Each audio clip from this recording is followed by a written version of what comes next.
Joining us now, Dr. Molly Rutherford. Dr. Rutherford is a primary care physician. She also does addiction treatment, and she has been in Kentucky. She has been a rural healthcare practitioner for a very long time. Dr. Rutherford, thank you for being with us today. Thanks for having me. Dr. Rutherford, I looked at the headlines over the weekend. My son was playing baseball, so I was at a tournament, so I was glancing at the headlines on the major news outlets that come over my phone. Headline after headline after headline after headline would have told me that I'm going to die for being in a baseball game. Everyone, Washington Post, New York Times, LA Times, Politico, The Hill, Roll Call, all the ones I subscribe to, one after the other, telling me, oh my God, cases are up, people are dying, body bags in cul-de-sacs are coming. The mayor of Houston, Texas said we need another lockdown. Hospitals are getting overwhelmed. Yet I looked on the Texas site for that region, and 72% of beds were still available. What am I missing here? I'm not sure why the media wants us to be fearful. I try to tell my patients on my, I have a Facebook page. I'll go on, I'll make videos every now and then, and I share information. I tell them to look directly at the data, and it's pretty easy to see what is really happening in your area if you do that. It's available in most states. Kentucky has the hospitalization data available. They have the number of deaths. They have it. They even have a page that tells you what the age groups are that have died. So, yeah, I've never seen anything like this. It's really kind of it's sickening and it's disconcerting that the media wants us to be fearful of this virus. Because they want to get Trump out. It's simple as that, Molly. I've been saying it for 4 months. If you got to ask yourself this question. You got to ask yourself two questions. If Hillary Clinton was president, and the exact same thing happened, and she was fighting for re-election right now and behind in the polls, would the headlines be the same? That's the question.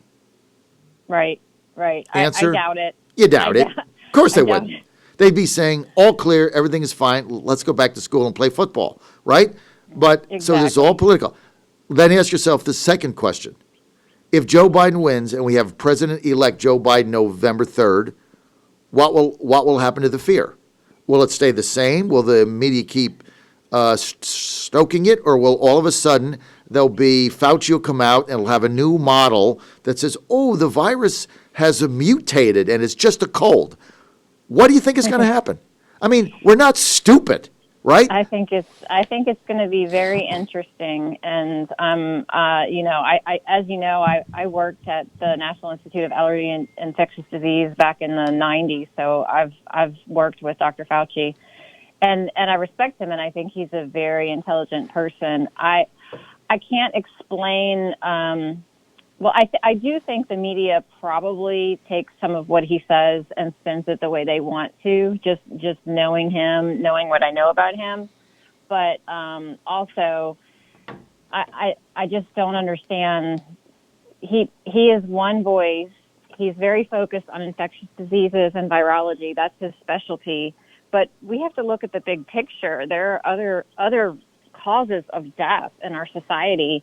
And, right now in Louisville, we're seeing shootings are up dramatically. There were, I think, 21 homicides in June alone, married to a homicide detective. So I know this, but it's public information. And meanwhile, the deaths from COVID-19 in Louisville right now, based on the population, is less than 0.1%. I think it's very low. So I don't know. It's very disappointing to see this be so politicized because it is a serious virus and certain people need to protect themselves. But they're talking about keeping schools closed now in certain states, and it's just insanity. It's insanity. No, because it's political. We're with Dr.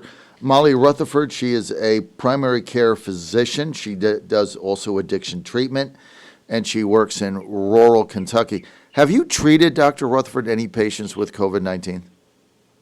No, I haven't. But I mean, I'll admit I have a small practice. I do direct primary care, so I have about 500 patients versus most primary care doctors will have like 3,000, 3,500 patients that they are responsible for. So I do want to make that clear. Mm-hmm. But I did have one patient who tested positive, and she had very mild symptoms, practically nothing. She works in healthcare, so she had gone to work and I guess said she had a mild sore throat. So they insisted that she get tested, and she was positive. Well, before she even got her results back, she went for a run. She felt fine. She's in her 30s. And then she ended up losing her sense of taste and smell for a bit. But she is doing fine. She, interesting enough, I also know that she did not infect her boyfriend. So it's a really strange virus, and you can live in the same house with someone and not necessarily contract it.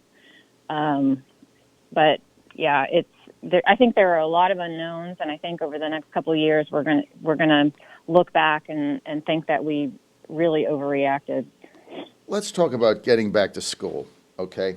I'm going to play a clip here from Betsy DeVos, Secretary of Education. Play the first one we've got here, Kara, on the Secretary of Education, Betsy DeVos, saying that we have to get these kids back to school. And there's a bigger risk to them if we don't. And they are very much of the posture that kids need to be back in school for a multitude of reasons. The American Academy of Pediatrics has said the same thing. Kids need to be in school. They need to be learning. They need to be moving ahead. And we cannot be paralyzed and not allow that or not be intent on that happening. So you're right. What is your reaction to that, Dr. Rutherford? I think that makes sense. I agree with her. And the American Academy of Pediatrics did say the exact same thing. The risk of this virus in terms of death to children is very, very low. It's way less than from influenza, for example. And I know the teachers are concerned, and I think they are concerned because they probably are reading the headlines.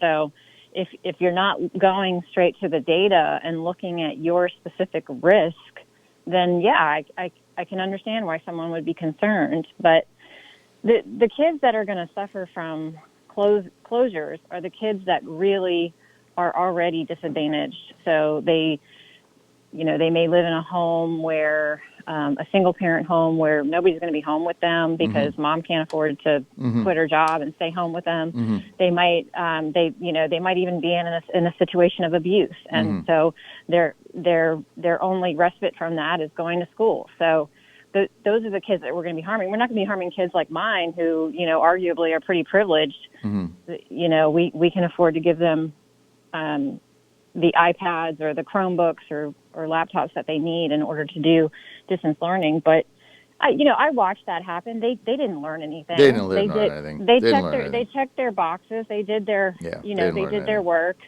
but they didn't learn anything. They didn't learn anything. My son teaches high school. My oldest son, Jack, is 30 years old. Teaches high school English in the Mississippi Delta, one of the poorest areas in the country. 98% of his students are under the poverty line, 100% minority. I think 99% minority. There's like one Asian in his entire high school. Everybody else is African American. I mean, he tells me that 30% of the kids don't even have internet. They can't log on. He has to drop packages off to their homes. I mean, you're not, and even those kids that do have internet at any given time, half of them are not logged on.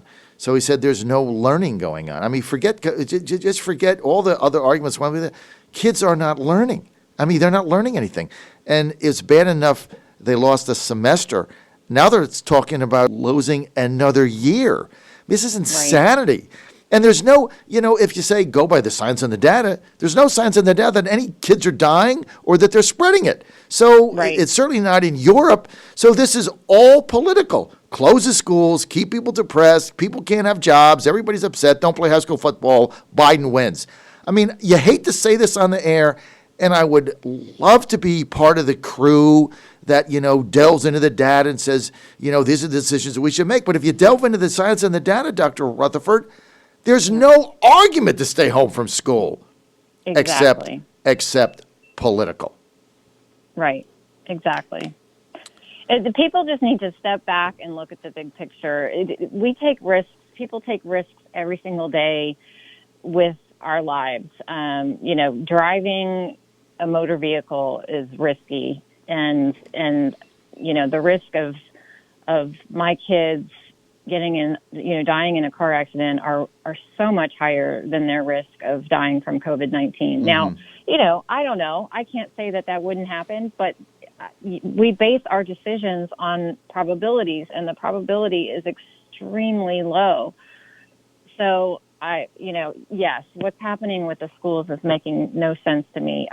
Thankfully, our local schools are planning to open August 12th in person as planned, but they're meeting. I guess they're getting some pushback from the teachers' unions. They're getting some pushback, so they're meeting to come up with some contingency plans, and they have all these insane ideas that first through fifth graders are going to wear masks, and for some reason kindergartners don't have to wear masks. Like, what's the difference between a kindergartner and a first grader in terms of masks? There's no difference. So I just think there's very little logic going into this, and not even any science. Like you said, the science suggests that they're not at risk. The science suggests that they don't even spread it to adults. So what are we doing? Well, we're doing everything we can in order to politicize this, in order to beat Trump. I mean, and everybody just has to stop the nonsense, okay? Because it's like, even in your state of Kentucky, you got a Democratic governor. He's under tremendous pressure not to open schools. Who by? Is it by the parents? No. What's the pressure? It's Democrats in his party, and it's the teachers union. Hey, let's get paid, do nothing. So it's the teachers union, and it's Democrats in his party. It's not parents. If you did a poll in Kentucky, as they've done anywhere in the United States, 55 to 60%, 58% average of parents want their kids to go back to school. So where's the pressure coming from? We're getting the same thing in Virginia. Governor says over the weekend, Governor Northam says, well, if we have to go back to phase 2, school's out. Well, who's going to make the decision to go back to phase 2? You. Mm-hmm. And what is that decision going to be made on science and data? Because Virginia's doing great. No, it's going to be based on nonsense. And who's pressuring him? Teachers unions and Democrats in his own party that want everything shut down until November 3rd, right? So then we can do mail-in ballots. I mean, come on, mm-hmm. Dr. Rutherford. I just wish they'd be honest and say, look, sorry, we have power in these states. We're going to shut everything down to beat Trump. So, hey, do us a favor, elect Joe Biden, and we'll open everything up. Just be honest about it. Then people can make their own decision. And maybe they say, you know what, I'm tired of all the drama. I'm tired of that. I'll just, you know what, if I vote for Biden, I'll get football back. My kids can play soccer. They can play baseball. They can play football. They can go back to school. They get education. If I just get Trump out, right, everything will be fine. Just say that, vote for Biden, and we will open up the schools. Be honest about it. Mm-hmm. Yeah, it's disgusting. It really is. It's very disheartening. But we in Louisville, Kentucky, we've had the protests too. I don't know. I kind of, my attitude changed about all of it when that started. We had riots. Our city's been destroyed. So I don't know. All of it is it's very disheartening that we've become so divisive and so political about everything. There's some trusted scientists out there. I would look at Dr. Michael Levitt. He's out of Stanford, Nobel Prize winning scientist, and he's been analyzing the data from the beginning, ever since the epidemic started in China, and he does not seem to have any political bias whatsoever. So that's someone that I would recommend people look for. He's got some videos out there. So, but it is very hard to find anything about this virus that's not tainted in some way by the politics. Well, you're spot on. I want to thank you for being with us today. Dr. Molly Rutherford, thanks for being with us. She is a primary care physician, does addiction treatment in rural Kentucky. Thanks for being with us, Dr. Rutherford. Thank you for your time. Thank you so much for having me.